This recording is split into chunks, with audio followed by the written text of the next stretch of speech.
안녕하세요. 이타 아카데미의 권준호입니다. 자, 132회 건축전기 설비 기술사 해설을 진행하고 있습니다. 자, 이번 시간에 3교시 해설해 드리겠습니다. 이번 시간에 기본 유형은 제가 5문제 정도로 분류해 놨고요. 심화 유형이 1문제다. 자, 기본 유형은 딱 보시면 그래서 기본이다라는 걸 다 누구나 인정하실 것 같아요. 그런데 이제 한두 문제 정도는 이건 좀 어렵지 않은가? 그거는 심화로 이렇게 분류해 놓으셔도 괜찮습니다. 그건 개인 성향에 따라서 왔다 갔다 하시면 되는 거니까. 자, 영상전류 검출 방식에 대한 부분이 나왔죠. 이거 자주 접하는 거고요. 굉장히 중요한 문제입니다. 여기는 계산적인 부분도 있고 기술적인 내용들이 많이 들어가 있거든요. 실력에 따라서 요거는 답안지의 그 수준이 많이 나는 거예요. 이런 부분들을 잘 쓰셔야 돼요. 이런 거 두세 개가 모이면 합격, 불합격이 결정이 되는 거거든요. 중요한 문제입니다. 잘 쓰셔야 되고요. 그 다음에 축전지 관련된 문제입니다. 자, 요 문제는 되게 쉬운 문제. 보시면 설치 목적에 대한 걸 물어봤고 용량 산정에 대한 걸 물어봤어요. 누구나 잘 쓰겠죠. 아마 기술사 요번에 한 600에 700명 정도 보신 것 같은데 한 200명 이상은, 200분 이상은 이거 굉장히 잘 쓰셨을 거예요. 근데 이제 합격자는 6명밖에 안 나왔잖아요. 6명밖에 배출이 안 됐기 때문에 잘 쓰신 분 200분 중에서 6등 안에 들려면 3% 이내에 들어야 되잖아요. 그럼 어떻게 더 잘 써야 되는가? 이 부분을 많이 고민하셔야 돼요. 자, 여기야 이 내용과 관련된 여러 가지 컨텐츠들이 있을 거야. 컨텐츠라고 하는 것은 정의, 그 다음에 그림, 그 다음에 수식, 그 다음에 특징의 장단점이 있죠. 여기에 관련된 키워드. 자, 이런 것들을요 정확하게 외우셔야 돼요.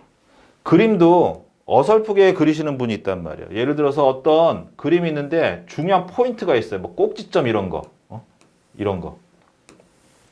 이게 정확하게 교차가 돼야 되는데 이게 어설프게 안 맞고, 기울기도 어떤 거는 이렇게 포물선의 형태로 가야 되는데 밑으로 꺾어지는 포물선 그린다든지 직선을 그린다든지 교점이 안 맞는다든지, 이런 게 안 맞는다라는 건 뭐냐면, 정확하게 그려지지 않는다는 뭐냐면 이거를 확실하게 알고 있지 않다라는 거. 이게 어설프면요 보지도 않아요. 그 안에 있는 내용. 그림이 틀렸으면 당연히 내용도 틀렸겠죠. 정확해야 됩니다. 자, 이런 컨텐츠들을 정확하게 외우시고, 얘네들을 이 배치가 구성이, 레이아웃이 좋아야 돼요. 이런 레이아웃이 좋으려면 이 내용들을 가지고 한번 배치를 해보시고, 얘네들의 위치를 바꿔보시고, 그 다음 역으로 한번 만들어 보시고, 그 다음에 다른 내용을 가지고 와서 융합도 시켜보시고, 이렇게 여러 번의 단계를 거쳐야지만 정제된 아주 훌륭한 답안이 나오거든요. 여기에 플러스 뭐가 중요해요?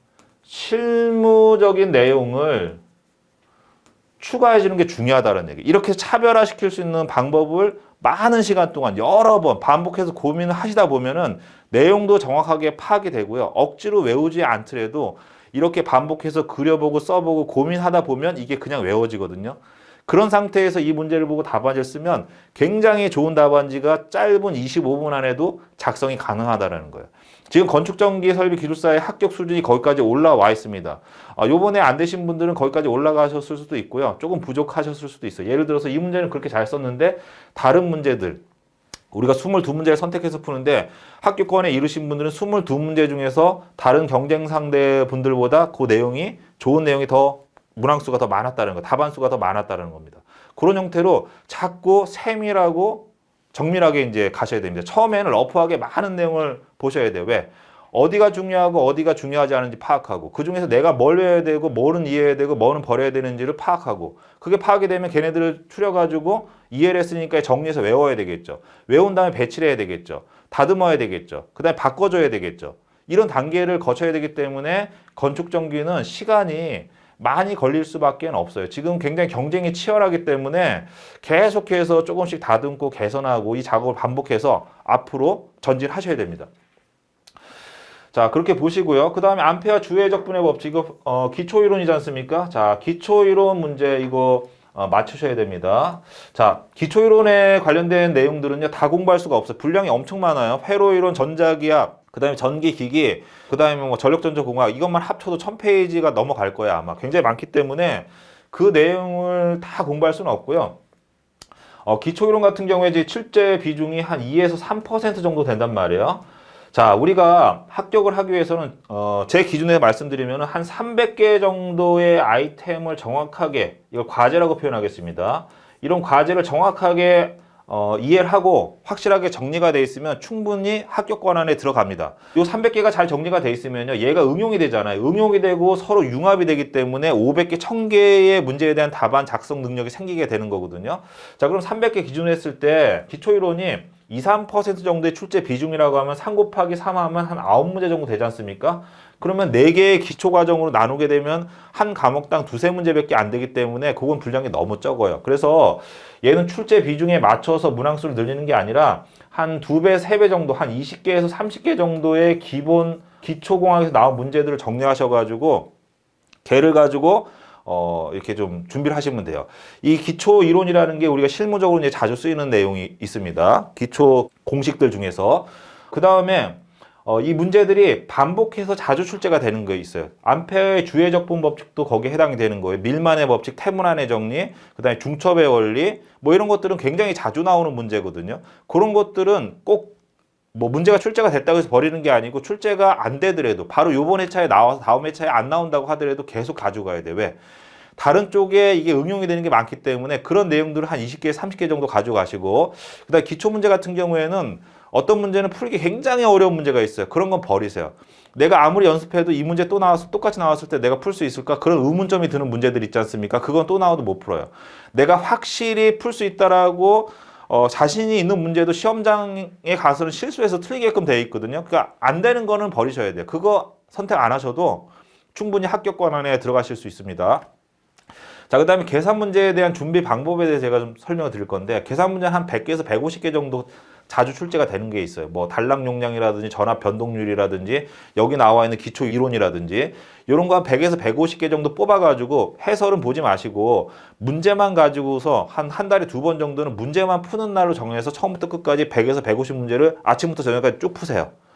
그리고 이제 요번에는 푸는 게 아니라 문제만 들고 다니면서 아침 저녁으로 문제만 보세요. 보면서 이 문제는 어디가 포인트야, 어디가 함정이야, 여기는 뭐가 꼭 들어가줘야 돼, 이거는 이런 단계로 가줘야 돼, 이걸 계속 생각하세요. 그러면 계산 문제에 웬만한 거 한 70% 정도는 맞춥니다. 그 다음에 응용력도 엄청나게 늘어나요. 이렇게 해서 계산 문제가 자주 출제가 되지 않더라도 증명이나 계산 문제에 대한 해설 능력을 갖추고 있는 분하고 그렇지 않은 분하고는 시험장 가서 이런 문제가 딱 나왔을 때 이걸 선택 안 했을 때 다른 어려운 문제가 있었다. 그럼 얘를 선택하면 합격할 확률이 굉장히 올라가는데 얘도 못 풀고 선택한 문제도 스킵이나 심화 유형에서 굉장히 어려운 문제를 선택해야 되기 때문에 합격할 확률이 굉장히 낮아지게 되겠죠. 이런 형태로 전략을 잡으시면 됩니다. 자, 그 다음에 뒤로 넘어가서 5번 문제 K시 규정에서 나왔습니다. K시 규정에서 허용전류, 복수회로 포설그룹, 절연물 허용 온도 이렇게 나왔고요. 여기 보시면은 각 조항에 K시 조항에 똑같이 매칭이 되는 조항, 항목이 이렇게 있어요. 법적 항목 조항이 이렇게 딱 나와 있단 말이에요. 똑같죠? 100% 똑같아요, 이렇게. 자, 이거 답안을 쓰실 때 이 법적 조항을 외우기도 어려워요, 사실은. 근데 그걸 외워서 쓰시는 분들도 있어요. 그것만 써서 합격하느냐? 절대 안 됩니다. 여기에는 여기 제가 밑에 참고 자료에 IC 60364에 대한 내용을 넣어놨지 않습니까? 이 사에 나와 있는 내용 중에서 여기 보면 다양한 컨텐츠들이 있단 말이에요. 중요한 컨텐츠. 자, 정의. 반복해서 말씀드립니다. 그 다음에 그림, 수식, 그래프, 그 다음에 특징, 장점, 단점, 이것과 관련된 키워드가 있어요. 키워드. 이게 정확하게, 간단 명료하게 정리가 돼서 명료하면서도 간단하면서도 정확하게 암기가 되어 있어야 돼요. 암기가 된 내용을 이 안에다가 첨가를 해 주셔야 돼요. 이렇게 답안지를 만드셔야 됩니다. 이 내용들이 서로 잘 매칭이 돼서 레이아웃이, 이 구성이 엄청 잘 빠져야 돼요. 자, 이렇게 하기 위해서는 많이 작업을 한번 해보셨겠죠.